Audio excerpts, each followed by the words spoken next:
গরমকালে cold water heap bath নিতে পারো। 18 থেকে 24 ডিগ্রি সেলসিয়াস তাপমাত্রার জল নিতে হবে। যাদের কনস্টিপেশন বা কোষ্ঠকাঠিন্যের সমস্যা এবং ইনডাইজেশন বা হজমের সমস্যা আছে তারা রিলিফ পাবে। এছাড়া মোটা হওয়ার সমস্যা বা ওবেসিটি কম করে। শীতকালে হট ওয়াটার হিপ বাথ নিতে পারো। 40 থেকে 45 ডিগ্রি সেলসিয়াস তাপমাত্রার জল নিতে হবে। পেনফুল মেনস্ট্রুয়েশনে রিলিফ পাওয়া যায়। ইউরিনেশন বা প্রস্রাবের সময় পেন হলে রিলিফ পাওয়া যায়। আরও একটি হলো নিউট্রাল ওয়াটার হিপ বাথ।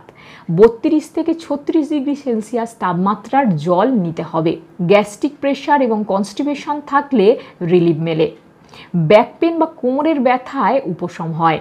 সারা বছর সাধারণ তাপমাত্রার জল বা ট্যাপ ওয়াটারে হিপ বাথ নেওয়া যায়, তবে ব্যাক পেন থাকলে কোল্ড ওয়াটার হিপ বাথ না নেওয়াই ভালো। ছেলেদের ক্ষেত্রে প্রোস্টেট গ্ল্যান্ড এনলার্জ থাকলে হিপ বাথ নেওয়া যায় এবং মেয়েদের ক্ষেত্রে ইরেগুলার মেনস্ট্রুয়েশন, প্রি মেনস্ট্রুয়াল এবং পোস্ট ম্যানোপজাল প্রবলেম থাকলে হিপ বাথ উপকার দেয়।